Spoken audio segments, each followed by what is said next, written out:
1164, que se encuentra en la página 631 del mencionado libro. Bien, ¿qué indica este problema? Indica lo siguiente: en un sistema de potencia de Rankine, me está hablando de un ciclo de potencia de Rankine, ¿no es cierto? En un sistema de potencia de Rankine. ¿Y qué es el ciclo de Rankine? El ciclo de Rankine es un ciclo termodinámico, ¿no es cierto?, que opera con vapor. Y se utiliza esto bastante en las centrales termoeléctricas. Consiste en calentar el agua en un caldero hasta evaporarla y elevar la presión de vapor. Este vapor a alta presión se lleva a una turbina, donde se produce energía cinética a costa de perder presión. Entonces, esto es el ciclo de Rankine. A nosotros lo que nos interesa es la transferencia de calor.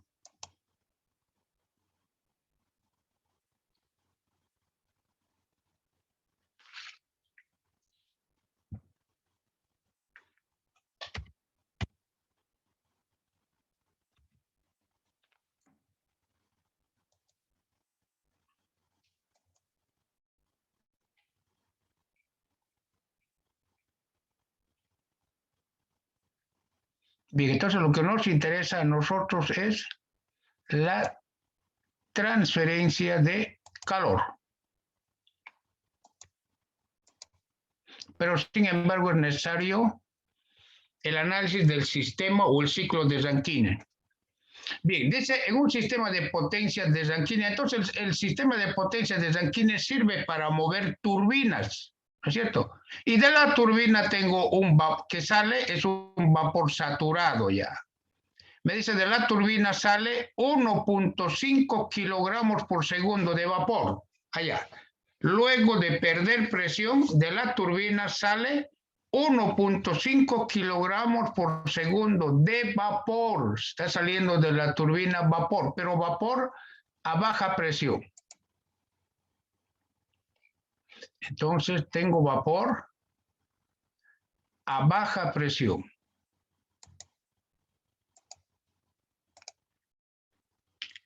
Como vapor saturado, a 0,51 bares, a 0,51 bar. Bar es una unidad de presión, ¿no es cierto? Es una unidad de presión. Un bar equivale a 100 kilopascales. Un bar a 100 kilopascales. ¿Está bien? Si yo tengo 0,51 bares, esto es 51 kilopascales absolutos. El libro de Incrópera trabaja la presión con bares. ¿Y para qué aquí nosotros transformamos? Aquí lo transformé a kilopascales ya, ¿no? Porque en las tablas de Liankoplis están en kilopascales. En este ejercicio vamos a utilizar las tablas de termodinámica, ¿cierto? Propiedades termodinámicas del agua saturada del mismo libro, del Incrópera, del mismo libro, Fundamentos de Transferencia de Calor, de Frank Incrópera. En la página 846 está la tabla A.6.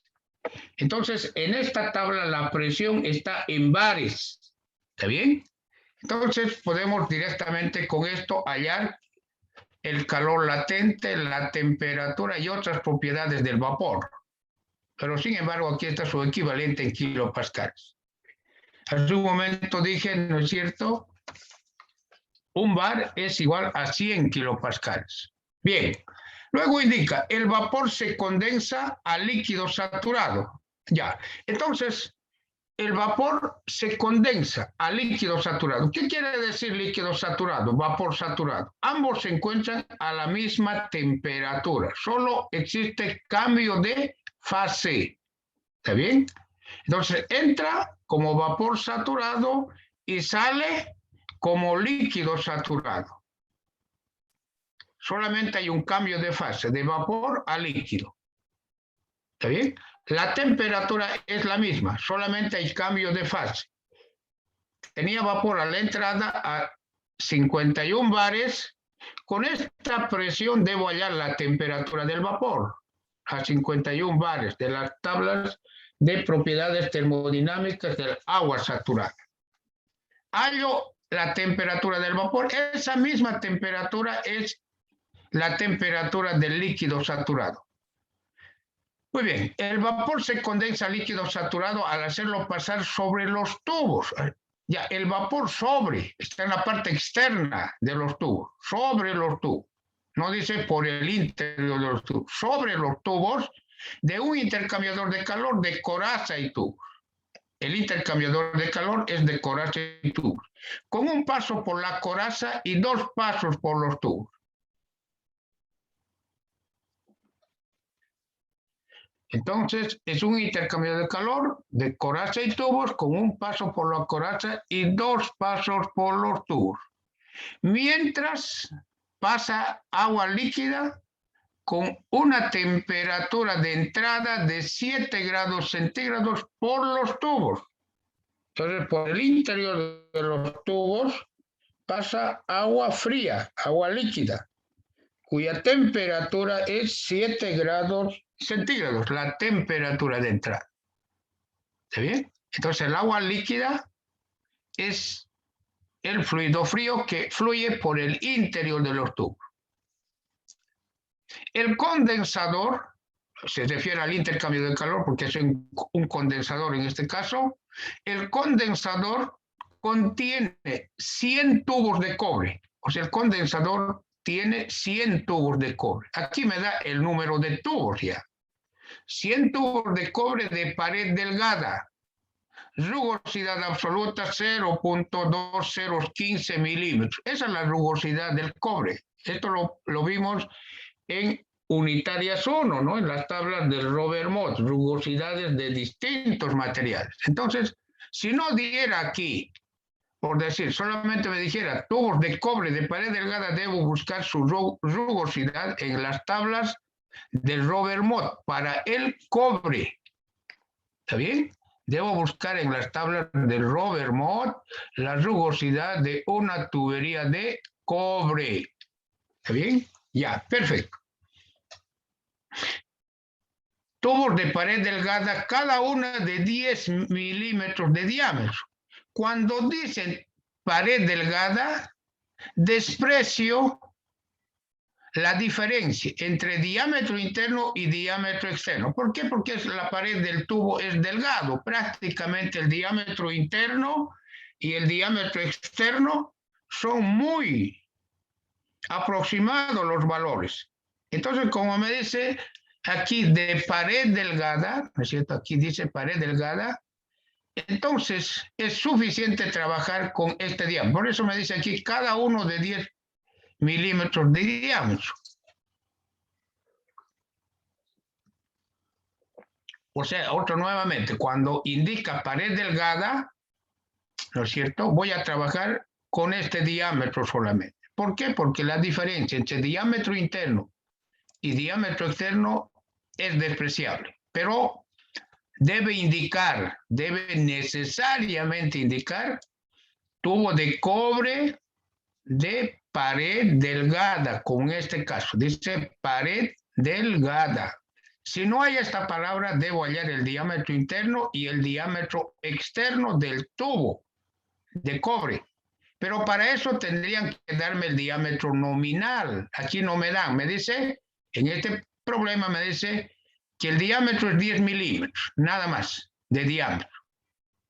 Pero como sé que es de pared delgada, esto es igual al diámetro interno y también aproximadamente igual al diámetro externo porque el tubo es de pared delgada. Debe indicar pared delgada.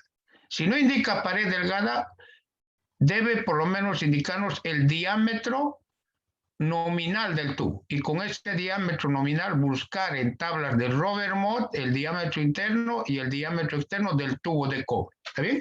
Pero en este caso me dicen pared delgada. Bien, y el flujo másico total, ahora del total del agua fría. es de 15 kilogramos por segundo. Esto es el agua. Aquí era el vapor. 1.5 es el vapor. En cambio, el agua fría es 15 kilogramos por segundo. Bien. Punto seguido. El coeficiente de convección para la condensación del vapor sobre la superficie lateral externa de los tubos es igual. Ya me está dando el coeficiente de convección para el vapor. 5 kilowatts sobre metro cuadrado grado centígrado.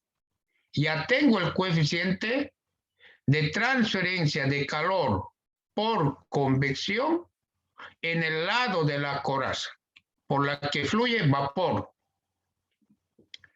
Bien, entonces debo hallar solamente el coeficiente de convección para el agua fría por el interior de los tubos, ¿no? Para hallar el coeficiente global de transferencia de calor teórico.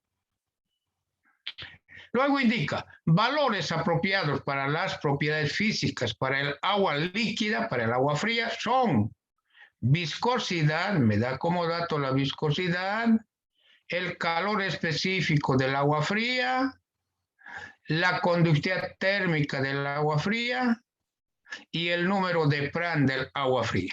¿Está bien? Estos son datos que del problema. Calcúlese, ahora viene la que debo hallar. Esto es diseño de un intercambiador de calor de coraza y tubo.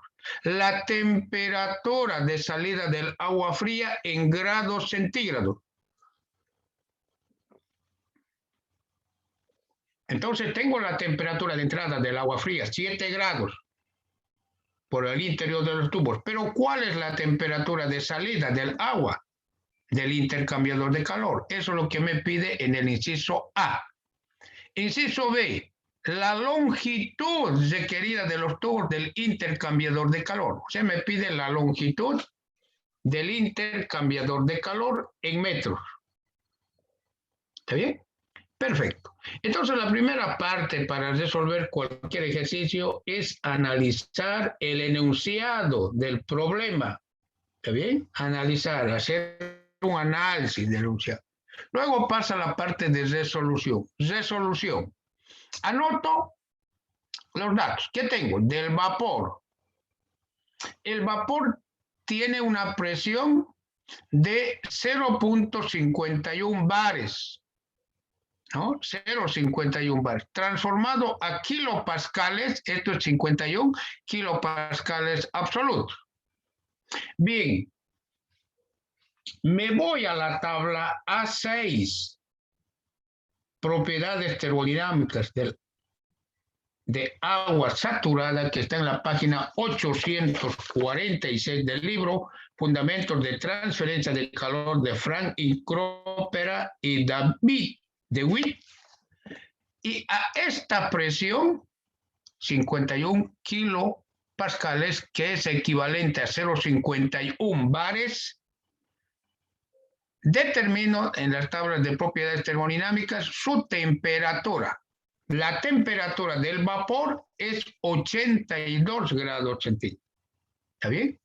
Y no solamente determino su temperatura, también existe una columna, dice entalpía de vaporización, en la misma tabla. Cuando indica entalpía de vaporización, se refiere al calor latente de vaporización, ¿ya?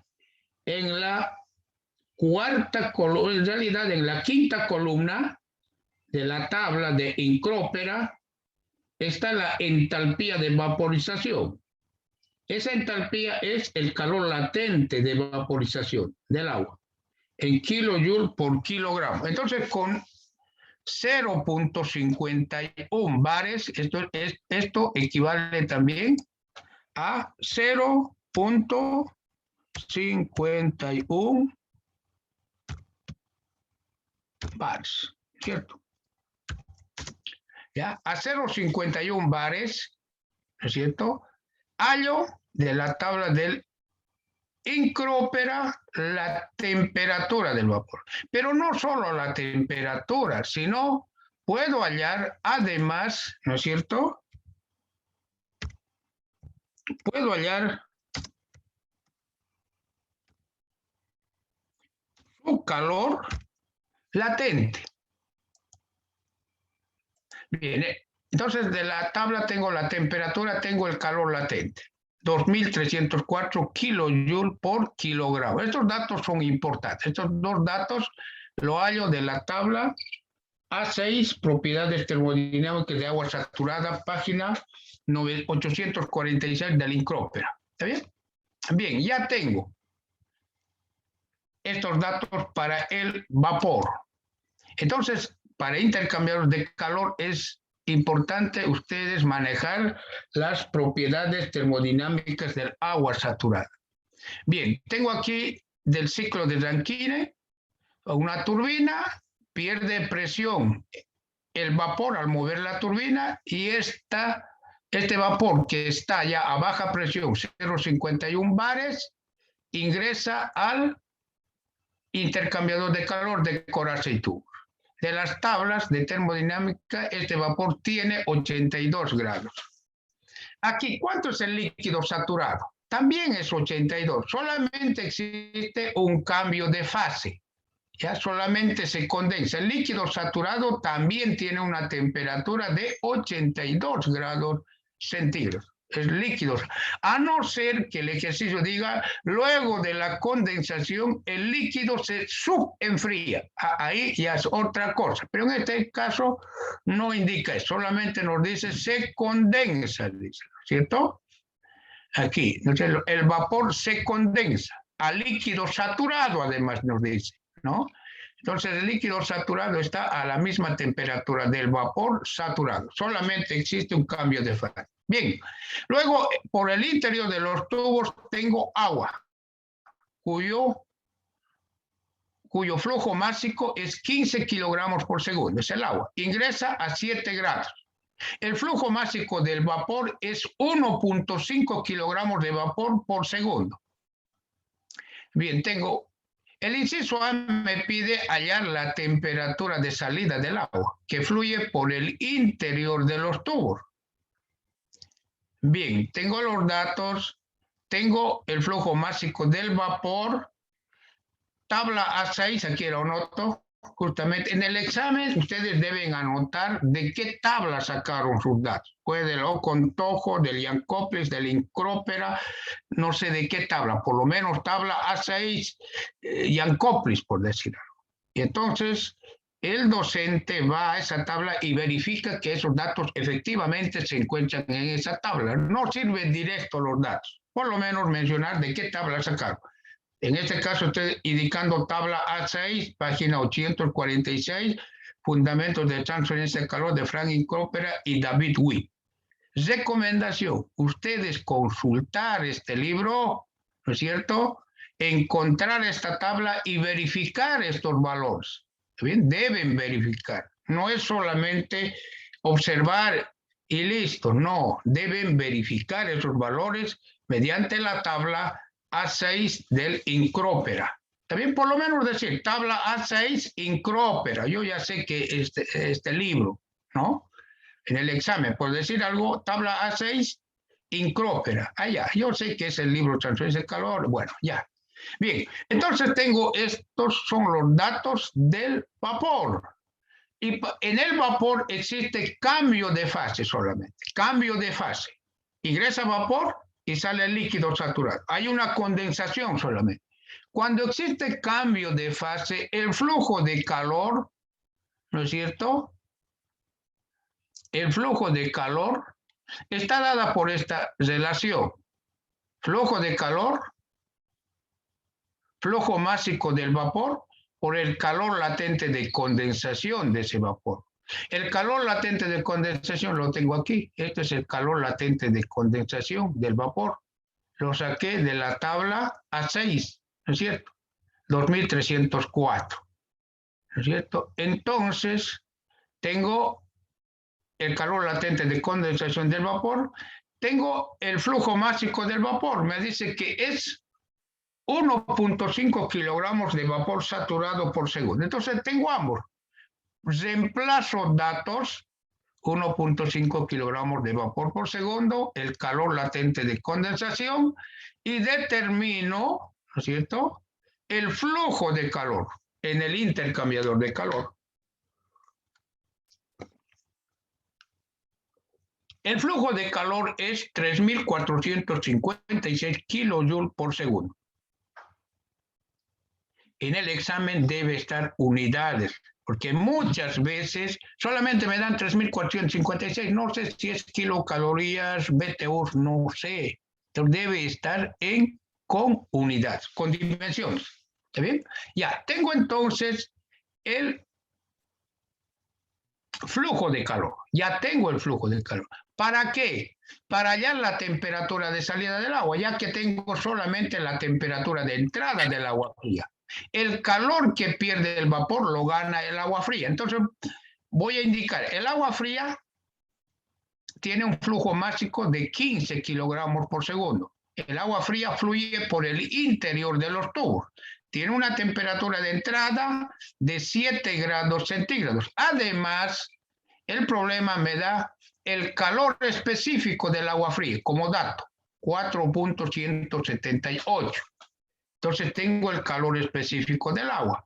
Entonces, para el agua fría, indico, el flujo de calor al agua fría es flujo máximo del agua fría, calor específico, el flujo máximo lo tengo, 15, el calor específico me lo da como dato, la temperatura 2 es incógnita, la temperatura 1 es 7 grados, entrada.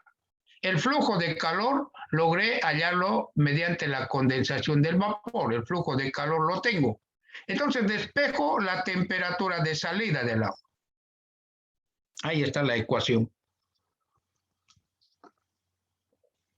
Tengo la temperatura de salida. Reemplazo datos. Para reemplazar datos deben estar también unidades. Ahí está. Voy a reemplazar en esa relación. Calor específico del agua. ¿No es cierto? Reemplazo datos. Estoy reemplazando. Aquí estoy. El calor específico del agua, ¿no es cierto? Que me dan como dato. Reemplazo y tengo que la temperatura de salida del agua es 62.15. 62.15 grados centígrados. ¿Está bien? 62.15 grados centígrados. Esa es la temperatura de salida, ¿no? ¿Cuánto era la temperatura de entrada? 7 grados centígrados. ¿Cuánto es la temperatura de salida? 62. Si yo quiero hallar la temperatura media, ¿no es cierto? Si yo quiero hallar la temperatura media, 7 más 62 sobre 2. 69.15 va a ser, ¿no? Sumados. Temperatura 1 a 7 más. Y divido entre 2, va a ser menor a 50 la temperatura media, ¿no? El agua se encuentra a una temperatura media menor a 50 grados centígrados. Entonces el inciso A lo tengo resuelto. ¿Está bien? Entonces este es el método, normalmente en intercambio de calor, combinar el flujo de calor del fluido caliente con el flujo de calor en el fluido frío. ¿Está bien? Bien, ya tengo el inciso A. El inciso B me dice, calcúlese la longitud del intercambiador de calor en metros. Bien, para esto inicialmente voy a hallar la media logarítmica de la diferencia de temperaturas. Inicialmente. Y luego multiplicar por el factor de corrección para la media logarítmica. ¿Está bien? Aquí tengo la temperatura del vapor, lo hallé en las tablas de propiedades termofísicas del vapor de agua saturado, de la tabla A6 de Incrópera. Tengo aquí la temperatura, aquí ya se condensó, este es el agua saturada, que también está a la misma temperatura, ¿no es cierto? Es el fluido caliente. Ingresa como vapor y se condensa a agua líquida, saturada, pero, ¿está bien? Ambos, como es saturado, ambos están a la misma temperatura. Luego la temperatura de entrada del agua fría es 7 grados. La temperatura de salida lo determina 62.15. 62.15. Diferencia de temperaturas en el extremo caliente. 82 menos 62.15. Esto me da 19.85. Diferencia de temperaturas en el extremo frío. 82 menos 7. 75. ¿Está bien? Entonces ya tengo la diferencia de temperaturas en el extremo caliente y en el extremo frío. Con esto determino, ¿no es cierto?, la media logarítmica de la diferencia de temperaturas. Diferencia de temperaturas en el extremo caliente, 19.85, reemplazo esto. Diferencia de temperaturas en el extremo frío, 75. Logaritmo natural, diferencia de temperaturas, extremo caliente 19.85 sobre la diferencia de temperaturas en el extremo frío 75. Reemplazo estos datos y determino, ¿no es cierto?, la media logarítmica. En nuestro caso, la media logarítmica de la diferencia de temperaturas es 41.5 grados centígrados. Pero esta media logarítmica de la diferencia de temperaturas la debo multiplicar por un factor f sub t de corrección para la media logarítmica. ¿No es cierto? Para intercambiadores de calor de coraza y tubos se debe multiplicar la media logarítmica por un factor de corrección para la media logarítmica, f sub t. ¿Está bien? Bien, entonces vamos. Pero cuando existe cambio de fase, cuando un intercambiador de calor o en el intercambiador de calor existe cambio de fase, o se condensa, como en este caso, o se evapora en el intercambiador de calor de corazas y tubos, el factor de corrección, cuando hay cambio de fase, el factor de corrección es igual a la unidad. Como en este caso hay cambio de fase, de vapor a líquido saturado, por tanto, el factor de corrección es igual a 1. Factor de corrección igual a 1. Esto se emplea solo si existe cambio de fase. Si hay una condensación, como en este caso, el vapor ingresa y se condensa al líquido saturado. Entonces hay condensación, hay cambio de fase. Por tanto, el factor de corrección para la media logarítmica es igual a 1. Bien, solamente cuando hay un cambio de fase. No me vayan a aplicar por decir, solo hay calor sensible, por decir, se calienta en el fluido en el lado de la coraza. No, debe existir cambio de fase, o condensación o evaporación. Por tanto, multiplico la media por 1. En este caso es igual a la media logarítmica. Pero por fines didácticos voy a multiplicar y tengo la diferencia eficaz de temperatura en el intercambiador de calor de coraza y tubos es 41.5, ¿no? 41.5. Bien, entonces vamos a hacer aquí una pausa de 5 minutos. En 5 minutos